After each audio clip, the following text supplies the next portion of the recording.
this is Larry Bodine Live. We have today with us Maria Hidalgo. Maria has a great story. She was born in New Mexico, lived in California, and retired in Tucson. How are you today, Maria? Doing great, thank you. Wonderful. Tell me about the project you're working on right now. I understand you're part of a big team with Mission for Arizona. We're doing great work, basically recruiting volunteers to help us as we get people going to Pebble training, so we can get people who are not on the permitted early voting list to get them on that. And then once the early ballots are out, to start the second wave of calling to get people to return their early ballots as soon as possible and answering all questions. So we're very, very excited about all of the people that we've been recruited as volunteers, and it's a team effort. Tell me a little bit about your approach on the phone. I know you said that a lot of it is based on respect for others.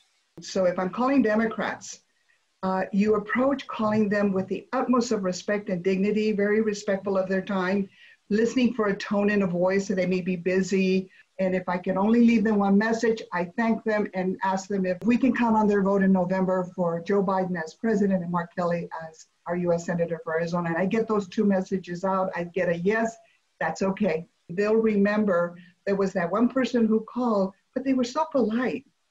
And that's what I want to leave them. I want to leave them with how I make them feel good. And there was a woman well into her 90s. And I thought, well, I'm not going to make any judgments. Why wouldn't she volunteer?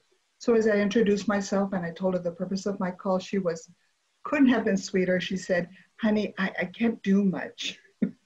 I can barely walk out of my room sometimes. She says, I used to do what you did back in the 60s. I was a poll worker.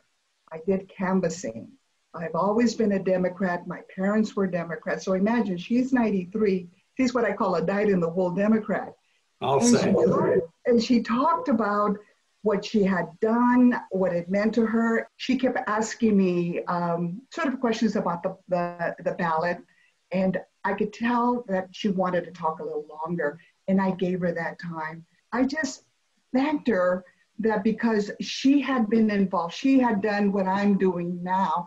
And I told her, I stand on your shoulders. I mean, there were women since the birth of this nation who have really worked very hard, but it's really good to speak to somebody of that generation. And she wished me well, and she told me not to worry, that she was going to vote for Joe Biden and Mark Kelly and a complete Democratic down ballot. She's never done anything different. And it just buoyed my spirits. It was just so wonderful to speak to her, and hopefully she thanked me for my call, that she hadn't spoken to somebody in a while. And it was my pleasure. I want to ask you a little bit about how you got started becoming active in politics.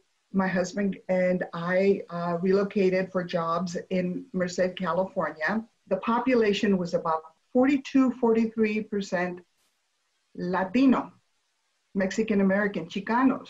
But there wasn't a single Latino on the school board.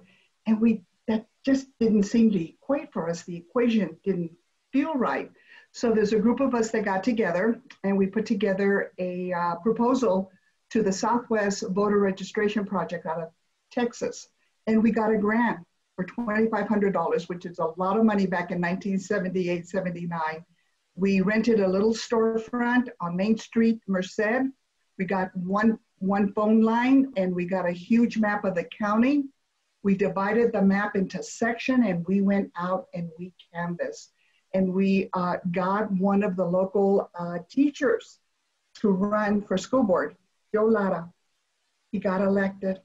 The turnout was phenomenal. Bravo. People had no idea. It really gave me that first sense of what community organizing does, when you get people together for a common cause. And I learned when somebody said, all politics is local. All politics is local.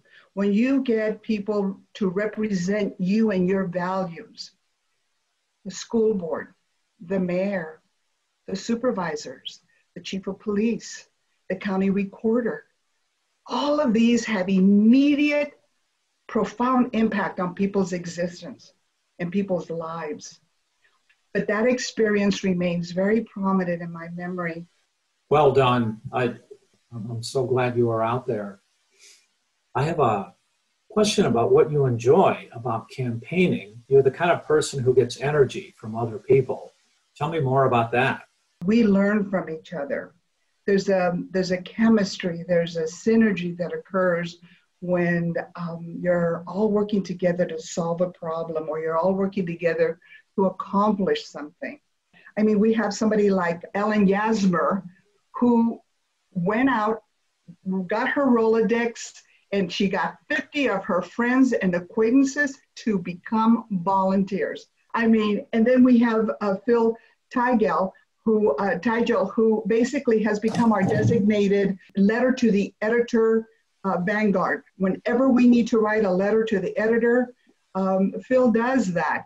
And last but not least, we have somebody like Corazon Nunez, who basically has been phenomenal in doing multiple trainings, training people on how to get voters to register for the Pebble, and then training for voters to how to respond and return their ballots right away. I mean, it's a team effort. And when you see people working like this and so committed, it makes you up your game too. I'm really inspired, to know that I'm on the same team as you. And oh, you're too kind. Thank you. And I just wanted to say thank you very much for being on this program. What we're trying to do here is inspire other people. And I wish you strength and energy in the days that come. And thank you for being on the show. Sí se puede. Yes, we can. We're going to do this.